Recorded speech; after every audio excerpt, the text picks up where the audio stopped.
सांसद रहे नरेंद्र जी, मंच पर गर्वित मुद्रा में बैठे, आंखों में आंसू पर मन में अभिमान कि मैं ऐसे वीर पुरुष का हाथ पकड़कर इस पाटौदा गांव में आई थी, जिन्हें नमन करने के लिए, जिनकी मूर्ति के अनावरण पर आज जमाना आया है। ऐसी वीरांगना विनोद कंवर जी, जिनकी कोख से इस अद्भुत व्यक्तित्व के रतन को जन्म दिया, माता प्रेम कंवर जी, मंच पर विराजे राजेश जी, गिरधारी जी, प्यारेलाल जी, नीतिराज जी, विक्रम जी, गांव के सरपंच रघुवीर जी, उनके सहयोगी रहे सतवीर जी, मेरे सामने विराजित शहीद को नमन करने आए पाटौदा गांव और आसपास के गांव से आए हुए सभी सम्राट नागरिक वरण, बड़ी संख्या में यहां विराजित शक्तिशाली माता और बहनों, आज का दिन इस पाटौदा गांव के लिए गर्व का दिन है। और मैं ये दूसरे शब्दों में कहूं कि पूरी दुनिया आज अध्यात्म के केंद्र कुंभ की तरफ जा रही है, क्योंकि वह उसे एक अत्यंत पवित्र तीर्थ स्थल माना जाता है। आज गांव में एक तीर्थ स्थल का निर्माण हुआ है। ये प्रतिमा अनादि समय तक इसी मुद्रा में खड़ी रहेगी, और जब कभी भी कोई सामने से गुजरेगा, सूबेदार भवानी सिंह जी की पृष्ठभूमि के बारे में जानेगा, श्रद्धा से उसका सर उस माता के लिए, प्रेम कंवर जी के लिए, वीरांगना विनोद कंवर जी के लिए, परिवार के लिए झुक जाएगा। राजस्थान शेखावाटी के लिए कहा जाता है, वीरता की कहानी छुपी है, कुर्बानी की कहानी छुपी है। इंग्लैंड में एक प्रसिद्ध कवि हुए थे किपलिंग, उन्होंने एक बार कहा था, जो इतिहास में लिखा है, हिंदुस्तान में राजस्थान और राजस्थान में शेखावाटी, इनकी गलियों की धूल को अगर देखें तो उसमें कहीं न कहीं मातृभूमि के लिए कुर्बानी देने वाले हमारे यहाँ बच्चा पैदा होता है, जिगर के अंदर बारूद लेकर पैदा होता है। लोरी की जगह माताएं वो बहादुर और उस पराक्रम की कहानियां सुनाती है बच्चे को। उन संस्कारों के साथ ये धरती कुर्बानियों की धरती, शहीदों की धरती के रूप में याद किया जाता है। कारगिल का युद्ध हुआ, राजस्थान में 52 लोगों की शहादत हुई। अकेले आपके जिले में 18 लोगों की शहादत हुई। सेना के इतिहास में लिखा है कि इस शेखावाटी का नौजवान जब सीमा की सुरक्षा के लिए लड़ने का उसको मौका मिलता है, चाहे वो बीरू सिंह जी हो, शैतान सिंह जी हो, कर्नल जानू हो, सब लोगों ने इस माटी के कर्ज को निभाने के लिए अपना सर्वस्व दांव पर लगा दिया। अभी कल हम देश का 76वें गणतंत्र दिवस की परेड टेलीविजन पर देख रहे थे। हमारी सेना की टुकड़ियां प्रधानमंत्री जी के सलामी मंच से गुजर रही थी। तने ऊपर हमारे हवाई जहाज अपना तिरंगे का प्रदर्शन कर रहे थे, क्योंकि वो वक्त, कल का दिन हमारे संविधान के लिए, संविधान लागू हुआ, गण के लिए तंत्र बना, और उसके अंदर आप इन सैनिकों को इसलिए चलता दिखाते हैं, इनकी परेड इसलिए होती है कि दुनिया नजर उठा के देख ले, हिंदुस्तान का नौजवान सीमा पर खड़ा है। हिंदुस्तान की सेना आज किसी से कम नहीं, दुनिया की चौथी सबसे बड़ी सेना हमारे हिंदुस्तान की है। 14.5 लाख सैनिक आज सीमाओं पर तैनात है। अभी नरेंद्र जी ने सही कहा, मैं भी नरेंद्र जी अभी कुछ दिन पहले जम्मू कश्मीर में गुलमर्ग में चला गया। ऊपर एक पर्यटन के लिए एक स्थान बना रखा है जहां सेना के जवान खड़े हैं। ऊपर जाने के बाद हमने कहा कि हम जल्दी लौटना चाहते हैं, ऑक्सीजन कम है, सांस लेने में दिक्कत है। मैंने सवाल किया वहां खड़ी टुकड़ी से, उन्होंने कहा कि जब सब कुछ यहाँ आप देख रहे हैं बर्फ ही बर्फ है, थोड़ी देरों में ये जगह वीरान हो जाएगी। हम अपनी सीमा के ऊपर इस -10-12 डिग्री पर भी हम खड़े रहते हैं।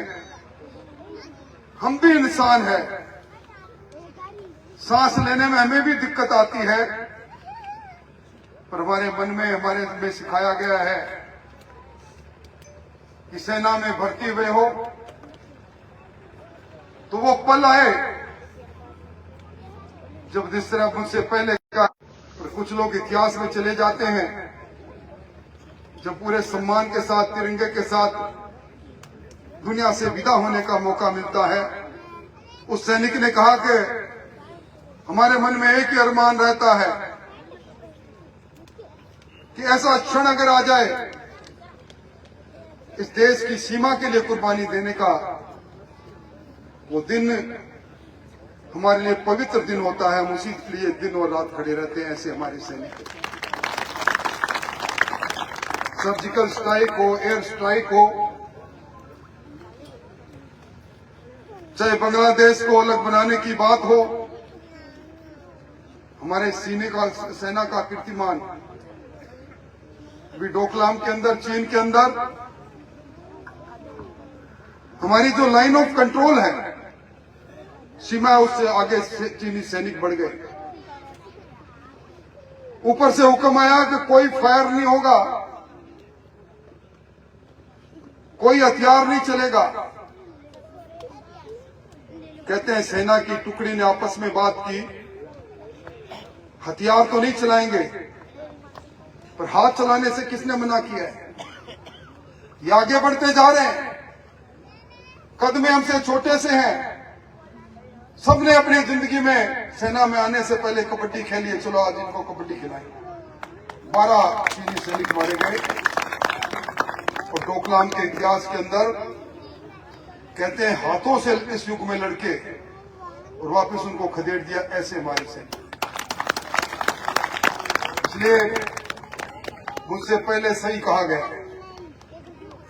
लोक देवता के रूप में हमें गंगा जी को मानते हैं, बाबू जी को मानते हैं, रामदेव जी को मानते हैं, तेजा जी को मानते हैं। लोक गीत उनके सुनते हैं, उनके नाम की ताती बांधते हैं। आपने और हमने नहीं देखा, पर उनकी गाथाओं को देखा है, उन्हें किदवंतियों को सुना है, जो हमारे ग्रंथों में लिखी है, हमारी किताबों में लिखी है। इसीलिए हम क्या मानते हैं, ये हमारे लोक देवता है। इनकी वीरता तो अभी इनके साथी बता रहे थे। सेना का सबसे आधुनिक हथियार, उसमें परंपरागत खेत और खलियान के साथ जुड़ना, और जब कुर्बानी देने का वक्त आए तो कुर्बानी देना, मैं समझता हूं निश्चित तौर पर यह हमारे सबके लिए गौरव की बात है। हमारे पड़ोस के अंदर बांग्लादेश की कहानी हमने अभी सुनी। शेख हसीना को छोड़कर अपना कार्यालय, अपना घर भागकर हिंदुस्तान आना पड़ा। पाकिस्तान की परिस्थिति हमारे सामने, आटा दाल का दाम हमको भाव मालूम हो रहा है। आर्थिक रूप से पिछड़ते चल जा रहे हैं, और वहां की सेना को भी हम देख रहे हैं। वहां की सेना सत्ता के नजदीक पहुंचती है, और हमारे सैनिक सत्ता को बचाने के लिए अपनी जान कुर्बान देते हैं। ये हिंदुस्तान में फर्क है। आज बदलते हिंदुस्तान के अंदर सेना और सैनिक के सम्मान की बात मुझसे पहले कही गई। निश्चित तौर पर मैं तो उस समय का साक्षी भी हूं जब एक टेलीग्राम, एक उस सैनिक की पेटी, उसकी टोपी, उसका बैग, आज आपका बेटा इस दुनिया में नहीं रहा, शहीद हो गया। माता पिता तरसते रहते थे, मेरे बेटे की गोली कहीं छाती पर खाई है या पीठ पर खाई है। चेहरा देखना नसीब नहीं होता था। राज तिरंगे के साथ जब शहीद का शरीर आता है, सेना की टुकड़ी के साथ साथ पूरा जिला प्रशासन, पूरा नेतृत्व नमन करने आता है, क्योंकि शहीद किसी कौम, बिरादरी, परिवार का नहीं, देश का है। ये जो स्मारक आज बना है, ये स्मारक एक परिवार का स्मारक नहीं है। ये प्रेरणा के पुंज के रूप में हमारे नौजवानों को प्रेरित करने का मंच है। और इसीलिए हमारे देश के प्रधानमंत्री जी ने कितनी पुरानी मांग थी, 1 रैंक 1 पेंशन की। उससे लेकर आज दुनिया के लोग हमसे कहते हैं कि हिंदुस्तान का बना हुआ हथियार हमें मिल जाए तो ठीक है। हम किस प्रकार की आत्मनिर्भरता की ओर बढ़ रहे हैं। अब नया बजट आएगा, पिछला बजट मुझे याद आ रहा है, सिर्फ सेना पर 6,22,000 करोड़ रुपए हिंदुस्तान की सेना को सुशोभित करने के लिए मोदी जी ने प्रावधान किया था। आज हमारी सेना की ताकत देख लो। यूक्रेन के अंदर हमारे बच्चे, रूस और यूक्रेन के युद्ध के अंदर हमारे बच्चे संकट में आए थे। 25,000 बच्चे जो पढ़ने गए थे, अंदर परिवार के लोग चिंतित थे। मोदी जी ने अपनी सेना के चीफ को कहा, बात करो दोनों सेनाओं के चीफ से, रूस से भी करो, यूक्रेन से भी करो। मैं देश के दोनों देशों के राष्ट्राध्यक्षों से बात करूंगा। युद्ध रोकना पड़ेगा। ऑपरेशन गंगा चलाऊंगा, मैं हवाई जहाज भेजूंगा तिरंगा लेकर, मेरे बच्चे वापिस आएंगे। पहली बार दुनिया के लोग चकित रह गए। 2 बम्बों से एक दूसरे को उड़ाने वाली 2 सेनाएं वापिस हटी, हमारे बच्चे वापिस आई। ताकत है, बदलता हिंदुस्तान। इसलिए मैं कोई लंबी बात नहीं कहते हुए इस क्षेत्र में हमारे वीर सेनानी ने नाम दर्ज किया है, उनकी शहादत को नमन करते हुए भाई राजेश जी ने बड़ा बुनियादी सवाल खड़ा किया। सरकार का भी ध्यान आकर्षित करेंगे कि शहीद का स्मारक, उसके रख रखाव की जिम्मेदारी सरकार अपने पर ले।